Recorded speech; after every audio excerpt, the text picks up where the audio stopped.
Chapter 10, page 62. On their row of cotton the next day, Lily and Lisa kept their heads low and didn't talk. They worked hard, filling and refilling the big basket at the end of their row with soft white cotton balls from the gunny sacks slung about their necks. They didn't want to anger Sims. When they saw Lester or Adam, they pretended not to notice them. There was no more Canada talk in the long cabin where they lived. At night, when the others slept, they tried to sleep too. "We need to build up our strength," Lisa told Lily. "We need all the sleep we can get."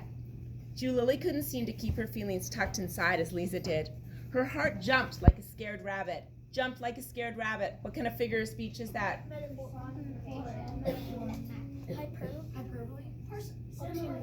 Simile. It's an exact simile. You could say like personification, but a rabbit can be scared, right? So it's not really giving it a human characteristic. It's comparing her heart to a scared rabbit. Everything around seemed sharp. The fireflies flickering turned to hot, bright sparks. Grasshoppers scraped the air when they leaped. Their little eyes bulged. Droning cicadas cackled and cackled and cackled. "Keep praying," Lisa told her. She did. The two girls began sorting things away on a high shelf in the cabin. Number one, the two girls began sorting things away on a high shelf in the cabin. Extra hoe cakes, their winter shoes. Massa Ross promised to find the boys' clothes. Lester would have the scissors to clip their hair. On the night before leaving, they would stuff their crocker sacks with the few belongings that they owned and hang them over their backs as knapsacks. The heavy, dank heat of August, so think that heavy, humid heat, like you can almost feel it on you, pressed down on the Riley plantation. Thick air hung over everything, filled the magnolia fragrance with the crazed whine of mosquitoes. Sweat trickled over the face of the angry Sims. He whipped at the old and the young without reason. Misery was everywhere, everywhere but on the cool greenness and the pillared whiteness of the big house. The big house, poised, serene, and stately, ignored the slave quarters. Second to last paragraph on page 23, team. On Saturday, there were puffs of clouds in the sky. The flies stung and swarmed as before a rain. Lily and Lisa watched with fear. If a storm blew up, would they go?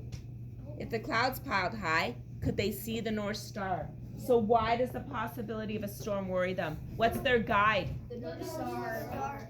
All day long they picked in the cotton fields. There was no sun and the air was windless. Before weighing started in the late afternoon, Lester appeared with Mr. Ross. The kindly gentleman was as calm and neatly dressed as on the first day of his arrival. This time, his bag for birds bulged with specimens. What are specimens? Like examples, yeah. "Ha, there you are again, Mr. Sims," he called out with a jovial smile. Jovial just means friendly. "I've had an excellent day. There are unbelievably rare and beautiful birds in this great land." Sims looked with disdain at the bag of specimens. Lily watched Lester. With a quick look, he moved his head slightly up and down 3 times. They would go. Even if it rained and the clouds blotted out every star, they would go.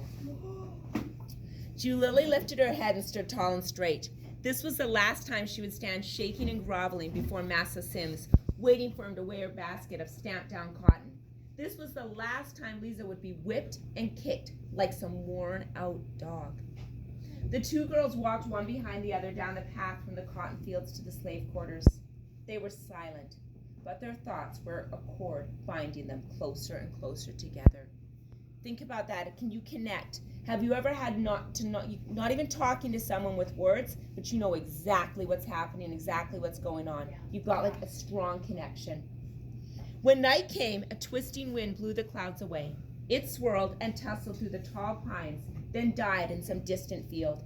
The slaves grumbled. Rain would have given them a day of rest from the heat and the fields.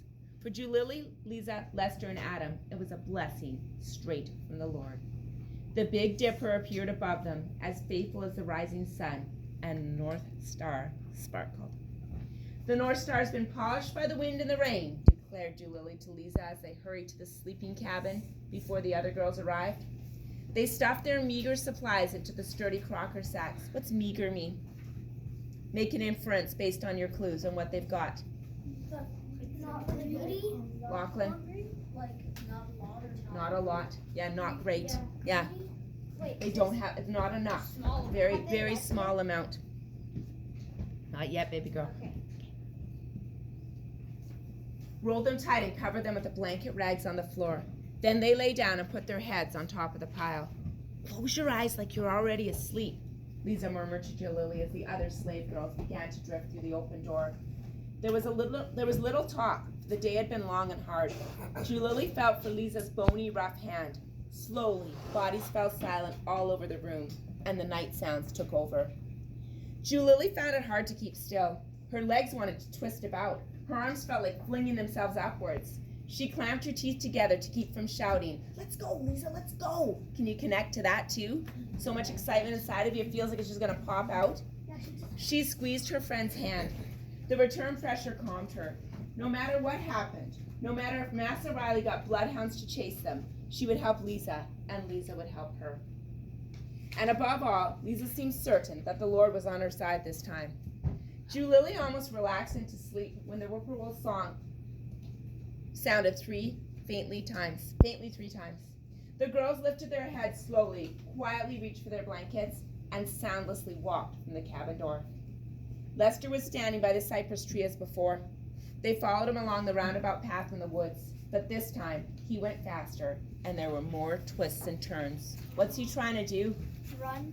Yeah, but why? Why is he twisting and turning? So they can't keep up. Can't keep up. Why else?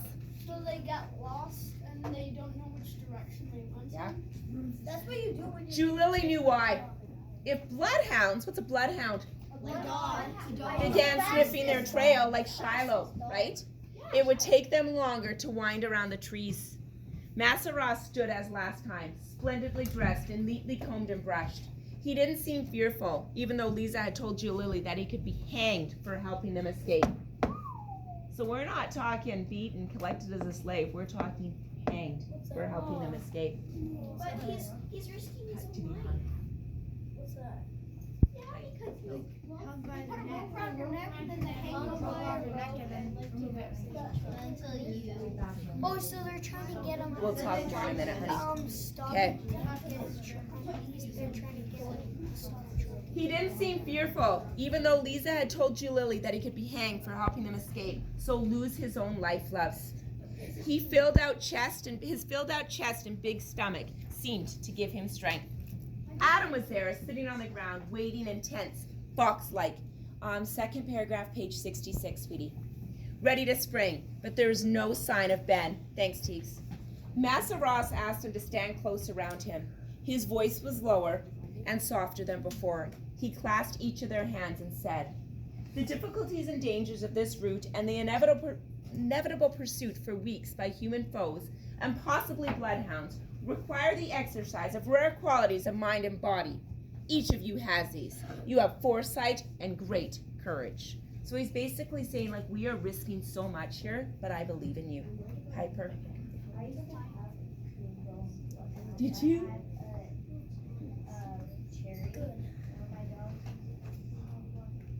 Good connection, babe. Jalili liked the sweep of his fine words, even though she couldn't understand all of them. Quickly, however, he changed his style. He looked about the circle of trees and listened for many minutes to the strange night sounds. When he spoke next, only the four of them could possibly hear. "You will start at midnight," he said. "Then everyone will be asleep.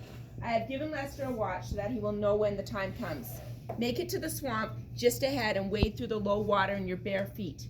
This will kill the scent of your tracks. Bloodhounds lose their scent in water." He paused again for a brief moment to listen. "Tonight you will follow the great Mississippi River north. It will guide your feet, and the North Star above you will guide your eyes." He began talking more quickly. The moon was nearing the height of its climb across the sky. "By all means, stay together. Lester will be your guide. Trust him. I have given him many directions.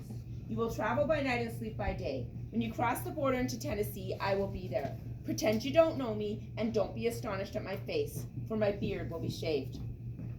He stopped talking and handed each of them $2 bills, a knife, and some cold meat and bread. To Jalili and Lisa, he gave a pair of pants and a shirt. "Change these after you cross the swamp," he said. "Let your old clothes float on water. The slave hunters might think you've drowned. Lester has scissors to clip your hair short. So good inferencing and predicting on that one, you guys. He shook hands with each of them, clasping them tightly. Now I must go back to the big house. Tomorrow I leave for another mission in Columbus, Mississippi. Bless you. Why can't he go with them? Because you have to go to a different place to go. Yeah, if he goes too, the Rileys are going to be like, wait a minute, that Ross guy. Who said He that? took them. Not Master Ross. I mean, Mr. Ross said I can't stay. Yes, love. 3, 2, 1. Top of page 69, my sweet girl. He walked swiftly away from them through the shadow-filled forest. Massa Ross is a good man, Julily spoke for all of them. When they could no longer hear his footsteps, Julily, Lisa, and Adam turned to Lester. Put everything he gave you in your crocker sack and fasten it to your back, he said. There was no expression on Lester's face, but Julily saw fear and excitement in his eyes. He looked at the watch, round and smooth in his hand. It was time to go. No one is hunting for us tonight, Lester said. We got to cover a lot of ground. Julily glanced at Lisa. Her head was down and her back was bent, which meant that she was already hurting. I'm going to walk by, Lisa, Julily stated firmly. We've agreed to help each other. You take the rear then, Adam. Lester seemed to agree, and they started off.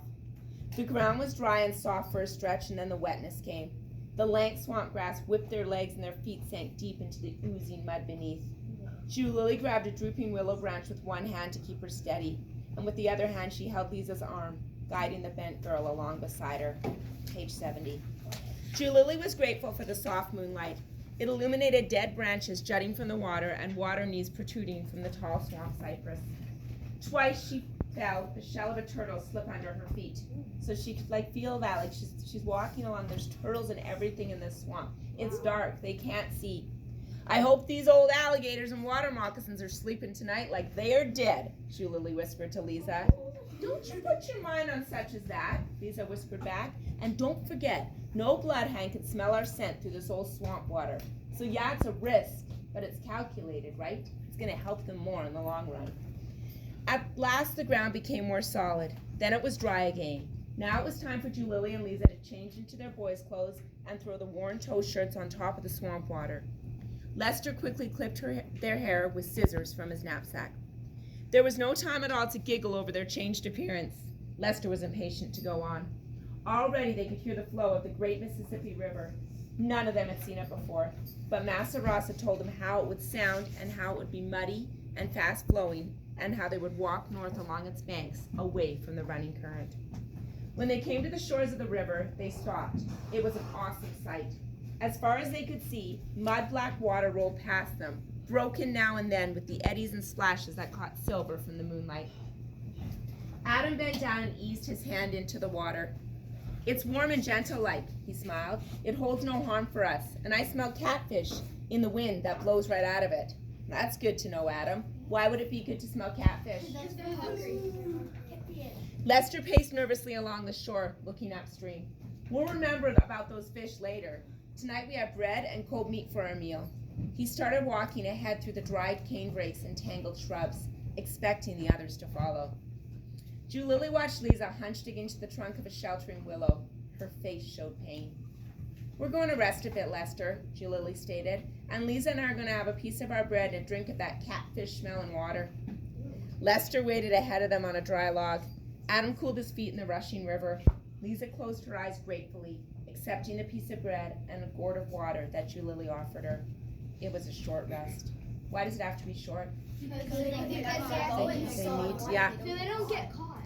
We're ready now. Julily stood and reached for Lisa's hand, pulling her slowly to her feet. I'm leading us back a ways from the river, Lester called. The trees are thicker and the brush is thinner. They walked on as before, Lester in the lead, Julily and Lisa between them, and Adam behind, humming softly and making a rhythm for their steps. There was no stopping now. The running waters, top of page 72, of the Mississippi filled their ears, and the North Star gleamed above them. Not until the night began melting into the black earth and a streak of pink rimmed the eastern sky did Lester stop. The giant trunks of 2 fallen pines blocked their path. Underneath the solid logs was rippling brook of clean water, and beside it a hollow place almost hidden by the rotting limbs. This is where we eat and where we sleep, Lester yawned. finally exhausted. The others agreed. They ate slowly, putting aside a portion for the next day's meal. Remember, they travel at night and sleep in the day, right? Julily passed her gourd from one to the other. The water they dipped up with it was cold and sweet, and there was plenty. Adam and I will take turns. They only travel at night so they don't see them. You got it, love. Adam and I will take turns staying awake on the guard until sun high. Lester's eyes followed the widening pink strip along the sky. Then Julily, you and Lisa will watch until sundown. Thank the Lord that we've had one safe night. Lisa bowed her head briefly. I ask you, God, keep special watch on us tomorrow when Massa Sims finds out we are gone and starts looking for us. Like, they haven't even woken up to find they're gone yet, right? The others were silent. Julily and Lisa crawled into the hollow place beneath the logs and slept. They were too exhausted to say a word. At sun high, when Lester shook Julily's shoulder, she sat up frightened and confused. Had she overslept? Was Massa Sims ringing the morning bell on the plantation? Why were her feet so sore and bruised? Then she saw Lester's drawn, tired face, and she knew where she was. Thanks, Tweaks. It was her turn to watch, and soon it would be Lisa's.